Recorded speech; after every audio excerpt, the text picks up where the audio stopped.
I want to talk about the testimony of one of the two witnesses today in the impeachment hearing, and that is of George Kent, a State Department employee who's going to say that he had a problem with Trump asking for an investigation into 2016 election interference from the Ukraine. I'm going to be focusing just on that aspect of it, though I'll be doing a live stream tonight where I talk about the testimony in whole. I'm going to argue that not only is there evidence that there was 2016 election interference from the Ukraine, but actually George Kent had a role in stopping an investigation to the people in the Ukraine that were admitting to interfering in the election. And I'll be able to prove that through a series of articles. So I'm going to be bouncing around a lot, but I'm going to try to make this as simple as possible. So bear with me. I think it's some really good information.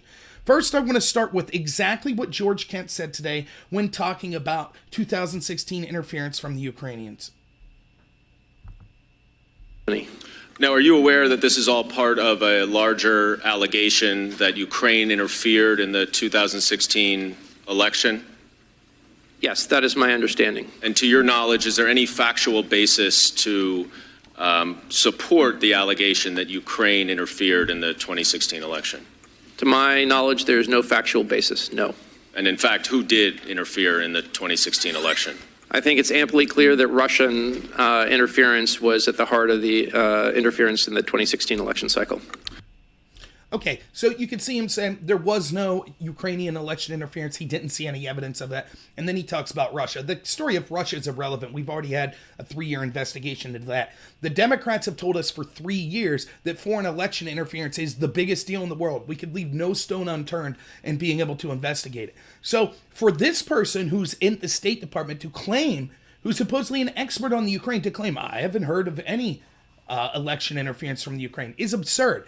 You know how I know it's absurd? Because I'm just a regular guy on a couch, and I know about this. I've heard these allegations. I've seen the articles written during the election where Ukrainian officials were saying we're interfering in the election to help Hillary Clinton, as I'll show you later.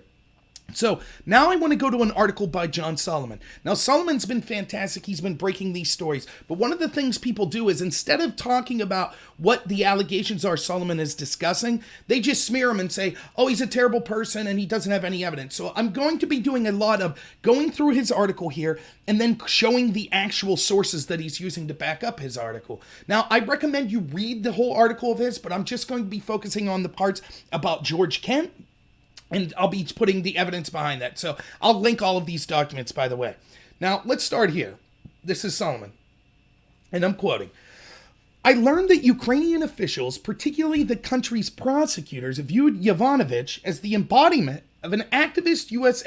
embassy in Kiev that ruffled feathers by meddling in internal law enforcement cases inside the country. Now, Yovanovitch was the ambassador that Trump fired, and Kent said all through his testimony today that he thought it was ridiculous she was fired because she was great, and that there was a smear campaign directed against her. But we could see that there were actual people within the Ukraine that didn't like her because she was meddling in their affairs. Now, Kent also makes the testimony that it's very important to have good relations with the prosecutors and the officials in the Ukraine. So if this was a woman who was ruffling those feathers, then they would have every right for Trump administration to want her out. And we'll see further what she did. Kent's assertion is, oh, it's all a conspiracy. She didn't do anything wrong. So let's continue. Quote, my sources told me specifically that the U.S. Embassy had pressured the Ukraine prosecutors in 2016 to drop or avoid pursuing several cases, including one involving the Soros-backed Anti-Corruption Action Center and 2 cases involving Ukraine officials who criticized Donald Trump and his campaign manager, Paul Manafort. To back up their story, my sources provided me a letter then embassy official George Kent wrote proving it happened. State officials authenticated the letter, and Kent recently acknowledged in his testimony he signed that letter. You could read the letter here. Now, here's the letter in question. So I'll go to the top, and you can see this is from George Kent, and he's writing to the Deputy Prosecutor Office in Ukraine. Please feel free to read the whole letter, but it's him saying, no, there's nothing shady going on, even though you're accusing it. But here's the part that I really think is important to... This is George Kent, and I'll scroll to the bottom after this so you can see that he signed it. To date, all of this assistance has supported expert advisors embedded within the Prosecutor General's office who helped create the Reforms Department, developing re-attestation for prosecutors in line with the government of Ukraine bureaucracy reform law, training prosecutors of the Criminal Procedure Code, and capacity building for the Inspector General's unit. We are completely satisfied the assistance in question has only been used for the purposes and, as stated above, do not see any grounds from our perspective as the donor who provided the assistance for an investigation into their use. He's saying, you shouldn't prosecute the Anti-Corruption Action Center. The money we gave them is legitimate. He continues, given the above, we reject allegations that Mr. Sakarvelesdis, I hope I'm pronouncing that right, or anyone within the Prosecutor General's office with whom we worked could have misused these funds since they were never under their control. The investigation into the actions of the Anti-Corruption Action Center, based on the assistance they have received from us, is similarly misplaced. We are gravely concerned about this investigation for which we see no basis and which appears to us to be an attempt to intimidate those in the prosecutor's office most committed to combating corruption. Signed, George Kent.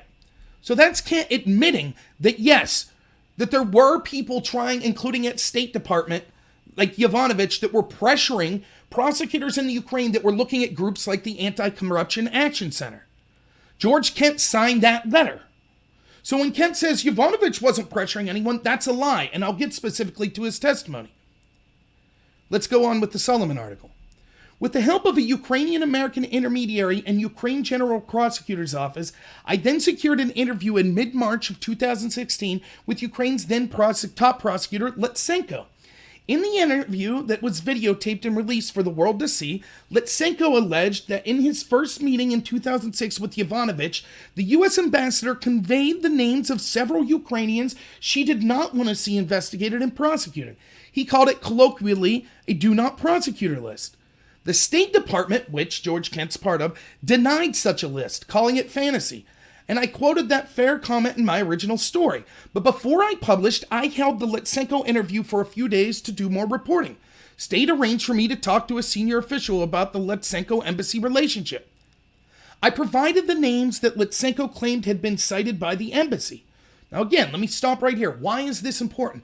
You have State Department officials, including Yovanovitch and George Kent, telling prosecutors in the Ukraine that were looking into crimes on their own, we don't want you looking into crimes of people we gave money to. The Anti-Corruption Action Center was an agency that was funded by the Obama administration, State Department, and by George Soros, which I'll get to in the admitted testimony of George Kent. They're saying, we don't think you should prosecute them.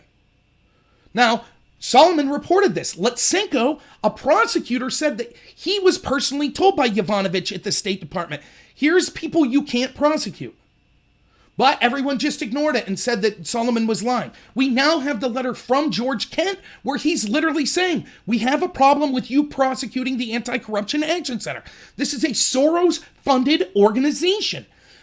Now, George Kent said in his testimony today that he found it incredibly strange, or perhaps it was Taylor, but one of them said they found it incredibly strange that the United States and Trump would be interested in the prosecutorial decisions of the Ukraine. But that's exactly what we see Kent doing at the State Department.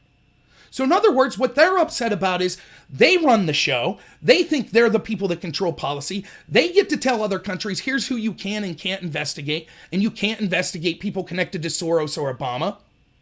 And when Trump says, wait a minute, I want an investigation of this, they feign outrage and say, well, that's illegitimate for a president to demand that the Ukraine prosecute or not prosecute someone. Let's continue. That senior official said he couldn't speak to what transpired in the specific meeting between Yovanovitch and Leschenko, but that official then provided me with this surprising confirmation. I can confirm to you that at least some of those names are names that the U.S. Embassy in Kiev raised with the general prosecutor because we were concerned about retribution and unfair treatment of Ukrainians viewed as favorable to the United States. In other words, State was confirming its own embassy had engaged in pressure on Ukrainian prosecutors to drop certain law enforcement cases, just as Leschenko and the other officials that reported to Solomon said. Now, Solomon's been called a liar. The New York Times and CNN and MSNBC, everyone says he's working with Giuliani and Trump. He's a liar. He doesn't have anything to back up his claims. I just provided you the letter from George Kent, a star witness for the Democrats against Trump, admitting, yes, we did tell them not to prosecute. We were troubled by their prosecution of certain people. Continuing. More recently, George Kent, the embassy's chargé d'affaires in 2016, and now a Deputy Assistant Secretary of State, and the person testifying today, confirmed in impeachment testimony that he personally signed the April 2016 letter demanding Ukraine drop the case against the Anti-Corruption Action Center. That was the letter I showed you. He also testified he was aware of pressure the U.S. Embassy also applied to Ukraine prosecutors to drop investigations against a journalist named Vitaly Shabunin, a parliamentary member named Sergei Leschenko, and a senior law enforcement official named Artem Sytnyk. Shabunin helped the Anti-Corruption Action Center that Soros funded, and Leschenko and Sytnyk were criticized by a Ukrainian court for interfering in the 2016 election by improperly releasing or publicizing secret evidence in an ongoing case against Trump and campaign chairman Manafort. Now, let's see exactly what... We'll skip that. Let's see exactly what this said. Here's from the Kiev Post. Publication of Manafort payments violated law, interfered with U.S. election, Kiev rules. 2 Ukrainian officials violated the law by revealing information about millions of dollars of alleged illegal cash payments to lobbyists and former chair of U.S. President Donald Trump's election campaign, Paul Manafort, a district court said on December 12th. In reviewing an administrative case filed by lawmaker Borislav Rosenblatt, the court concluded that Sytnyk, the director of the NABU, and a parliamentarian, Sergei Leschenko, acted illegally when they revealed that Manafort's surname and signature were found on the so-called Black Ledger of ousted President Yovanovitch. The Black Ledger is alleged to be a secret accounting book showing suspicious payments by the party to a range of individuals and officials. It became a key document implicating Manafort in the Ukraine and helped to end his tenure as Trump's campaign chair. The release of information about the Black Ledger, which was part of the pretrial investigation, led to interference in the electoral process of the United States in 2016 and harmed the interest of the Ukraine as a state, the Course Press Service wrote. Now, we have George Kent saying, I'm unaware of any evidence whatsoever of Ukrainians interfering in the election process. But George Kent is one of the people that, along with others in the State Department for Obama, is pressuring the Ukraine to drop the investigation of these people that a Ukrainian court found guilty of interfering in the 2016 election. Now, this shows that Kent is actually lying in his testimony today when he says, I played it for you at the beginning, there is no evidence that I'm aware of that Ukraine meddled in the 2016 election. Yes, there is. He sought to stop Ukrainian prosecutors from actually investigating that evidence. Now, let me show you exactly how I know that actually these Ukrainian officials did interfere in the 2016 election. Here's an article from the Financial Times. Ukraine's leaders campaign against pro-Putin Trump. This is from August 28th, 2016. That means it was just several months before the 2016 election. It was occurring during the run-up to the election. Now let's see what it says. For years, Sergei Leschenko, a top Ukrainian anti-corruption campaigner, worked to expose kleptocracy under former President Yanukovych. Now he's focusing on a new perceived pro-Russian threat to the Ukraine, U.S. presidential candidate Donald Trump. The prospect of Mr. Trump, who has praised Ukraine's archenemy Vladimir Putin, becoming leader of the country's biggest ally, has spurred not just Leschenko, but Kiev's wider political leadership to do something they never have attempted before: intervene, however indirectly, in a U.S. election.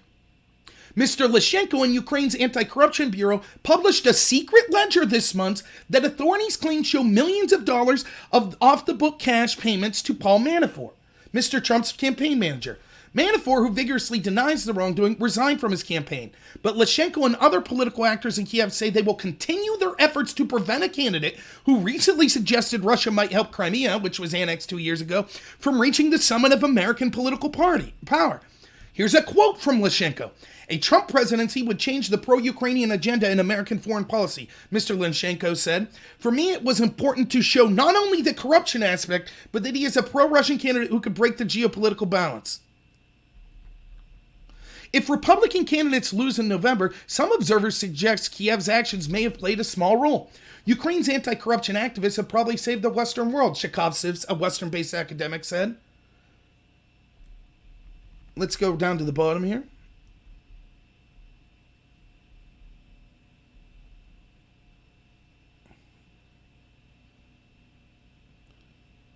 Mr. Leschenko said the events of the past years has locked Ukraine on a pro-Western course. The majority of Ukrainian politicians, he added, are on Hillary Clinton's side. That is an admission by Leschenko, his own words, right before the 2016 election, that he was interfering. He released this black ledger because he didn't like Trump's policy, and he was interfering in the election. That's in our mainstream media before the election. Now, the Democrats and the media have told you that foreign election interference is the biggest deal in the world. No stone left unturned in investigating it. But here we have an admission to politicians and activists in Ukraine during the election saying, yes, we're interfering in the election because we want Hillary to win. And yet, all of the Democrats today said that there was no evidence of this, that it wasn't a big deal, there shouldn't be an investigation in Ukrainian election interference. And both of the two witnesses said, oh, we're unaware of any evidence. That's ridiculous. They admitted it publicly in the mainstream media. Now a Politico article from 2017, written by Ken Vogel, who's now at the New York Times. Donald Trump wasn't the only presidential candidate whose campaign was boosted by officials of a former Soviet bloc country. Ukrainian government officials tried to help Hillary Clinton and undermine Trump by publicly questioning his fitness for office. They also disseminated documents implicating a top Trump aide in corruption and suggested they were investigating the matter only to back away after the election. Whoop. What's going on here? I haven't my source, but anyways. A Ukrainian operative who was consulting for the Democratic National Committee met with top officials in the Ukraine embassy in Washington in an effort to expose the ties between Trump campaign and Manafort, according to the people directly cited with it. Now, for some reason, you can see that my article is messing up. But specifically in this, he talks specifically about quoting Leschenko, who again admits, yes, they did release this document. That is something they did. The article goes on to say specifically that afterwards, there's now significant questions of whether or not the Black Ledger was even accurate. But again, it's another article with Leschenko admitting that, yes, he interfered with the NABU, the National Anti-Corruption Bureau, that Sytnyk was in charge of. Now, the NABU is important because, remember, the case for Joe Biden and his quid pro quo and extortion of the Ukraine, where he used $1 billion of your tax dollars to force the firing of a prosecutor who was looking into his son's company, Burisma. The reason that people say that was okay was because that prosecutor wasn't investigating Biden's son's company hard enough. And so once they got the corrupt prosecutor out of the way, who got the investigation? The NABU. Now we know the NABU was actually interfering in the election for the Democrats. Not only that, George Kent, today's witness, who had a problem with Trump asking for an investigation, was directly involved with encouraging people in the Ukraine, prosecutors in the Ukraine, to stop investigating this corruption.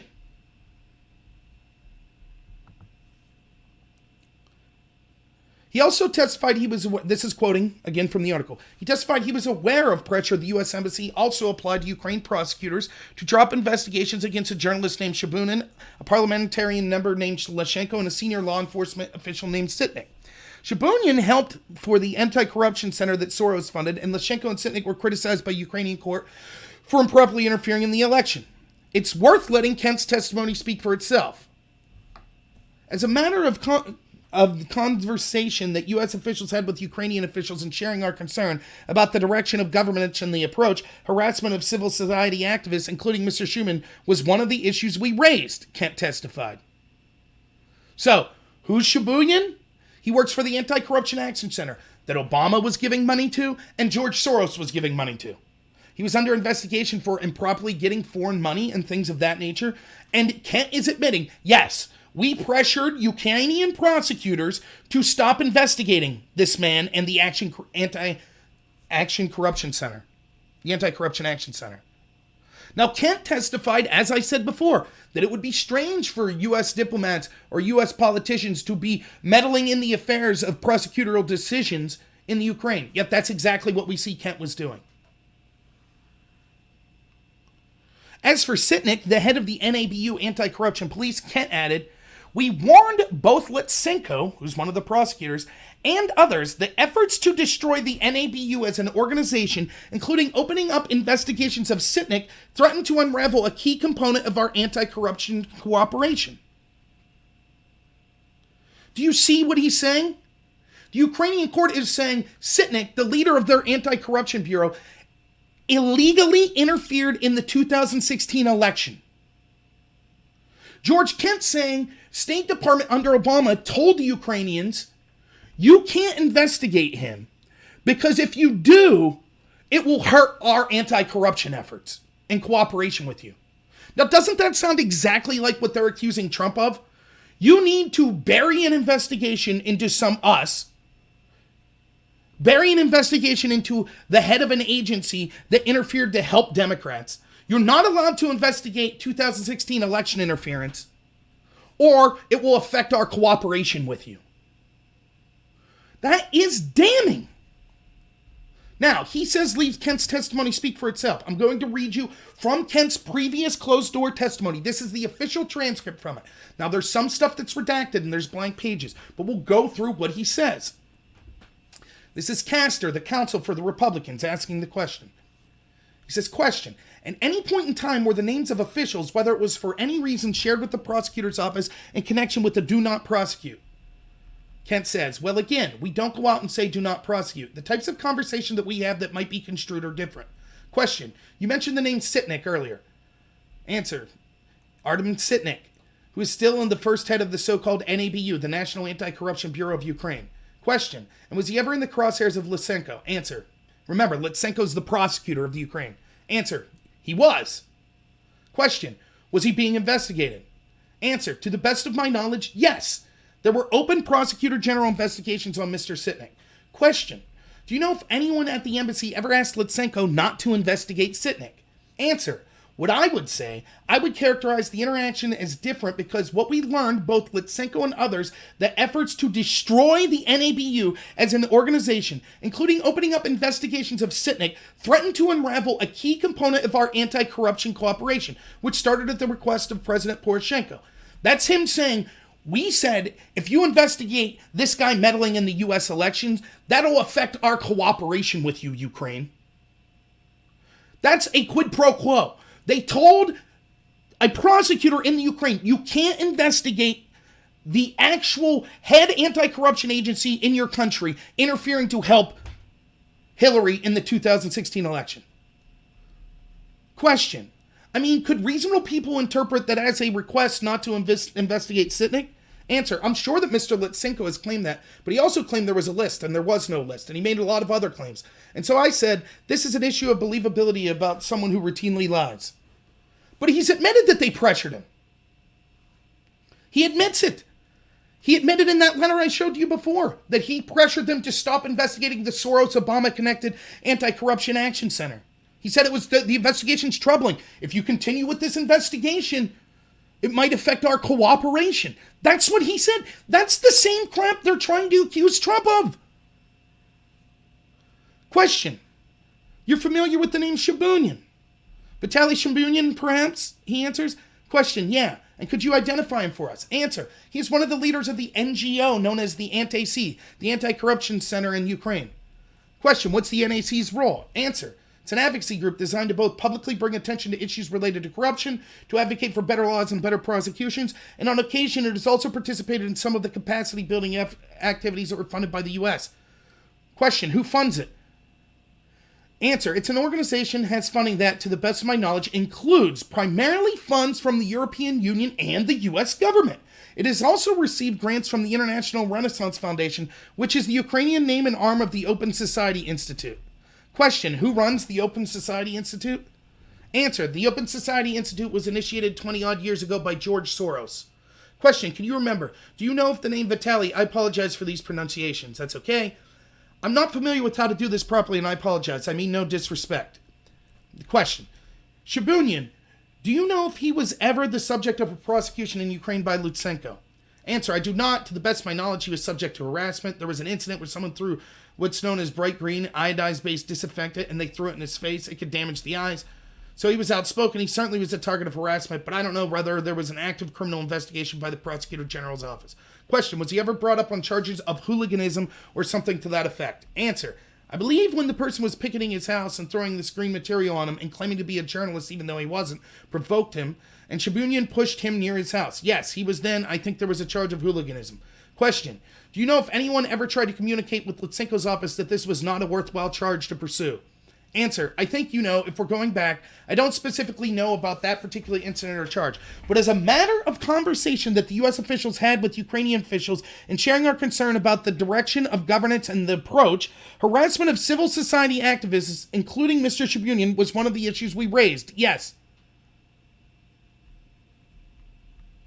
Now, they go on to talk about the names that were on the list. But you can see that we already have proof that they were telling that we think that these prosecutions are harassment. Next question. Question, what do you know about Leschenko? Answer, Sergei Leschenko was a journalist for Ukraine South Pravda, which is an leading online news source. He ran for parliament as one of the young pro-Western members of then-President Poroshenko's party. He continued to act as an investigative-style public figure even as a member of parliament. So he's a politician, is what he said. He did not get reelected in the parliamentary elections in September. And because he was an active parliamentarian, because he had been an investigative journalist, he was someone the U.S. Embassy had known for years. So in September, he lost. But up until this past September, he was in there. Question, what was his role in the Manafort issue? Answer, to the best of my recollection, he was one of the individuals who helped popularize the information that came out of the Black Book. I believe Andy Kramer from the New York Times was the first person to write the story in English. Andy talked to me in late 2015. But at some point, Andy shared with me where he had heard about the information. And so I believe, although I can't say for sure, Mr. Kramer may have shared that he had talked to Leschenko as one of his sources. Question, were there other sources of information regarding Manafort pushing out of Ukraine? Answer, well, Mr. Manafort operated in Ukraine for over a decade, so you're specifically saying about this entire time? Question, at the time frame, which is, of course, mid-2016, when he was involved with the campaign. Answer, right, because Mr. Manafort spent a decade in Ukraine. Ukrainians followed his reemergence as a U.S. figure closely. Question, and was Leschenko the primary person bringing that to the attention of the New York Times? Answer, no. I think all Ukrainians, they didn't need a single person to do it because Manafort appeared in 2005, blah, blah, blah. Irrelevant. Question, now, the allegation the embassy shared an animus about Manafort was interested in pushing information to the forefront. Is that an accurate description of the second narrative that was pushed back in March of 2009? Answer, yes, that's what Leschenko was saying. It's inaccurate, he says. Okay, is it accurate that somebody in Ukraine, not far from the embassy, but somebody, maybe Ukrainians, were pushing this narrative? Answer, I think it would be accurate to say, given what President Yanukovych did to the country, which is loot tens of billions of dollars, there were many Ukrainians who blamed Manafort for that. Question, do you think people in the U.S., supporters of the president, saw this information came out and thought it was an attack? Well, I'll just say it was in the Ukraine, so I don't know. But that gives you a little idea of what he's testifying to. He's testifying that he knew the story of Leschenko. He knew about the Black Ledger. He specifically says it. And he actively intervened, as he says in the first two cases of Shibunian and Sytnyk. Sytnyk, who was being investigated for illegally interfering in the U.S. election to help Hillary. He actively intervened and said, we strongly discourage going after this person or it will affect our cooperation with your prosecutors.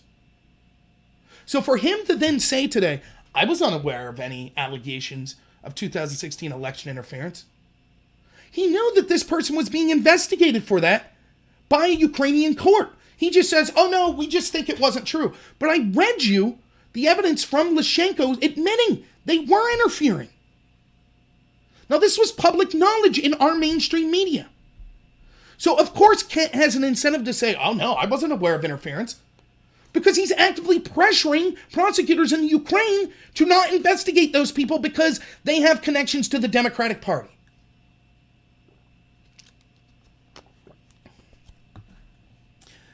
We continue. As news of the U.S. Embassy's pressure spread, a new controversy erupted. A Ukrainian news outlet claimed Leschenko recanted his claim about the new not prosecute list. That's what you saw Kent saying. That list wasn't true. I called Leschenko and he denied recanting or even changing his story.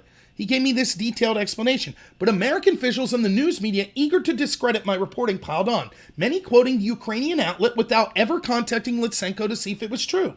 One of the American outlets did contact Leschenko, the New York Times, belatedly disclosed today that Leschenko told it, like he told me, that he stood by his allegation that the ambassador provided him with names of people and groups she did not want to be targeted by prosecutors. So I've been told over and over again, Leschenko recanted.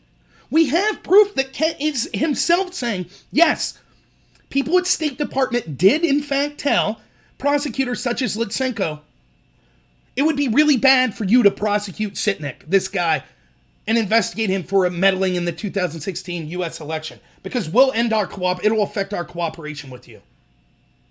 He said the anti-corruption center that was being paid for by Soros and by Obama, we strongly recommend you stop harassing them. And people said, oh no, Leschenko lied, he recanted, that's what everyone said. Well, here's the New York Times piece today, after all of these Democrats said, no, Leschenko recanted, he recanted. Here's the New York Times. But there was less to the do not prosecutor list that it appeared. The State Department dismissed it as outright fabrications. Mr. Leschenko changed his story and acknowledged that what he was quoted as describing in Mr. Song's report, a list of people who we should not prosecute given him by the ambassador, did not actually exist. Yes, the physical list didn't exist.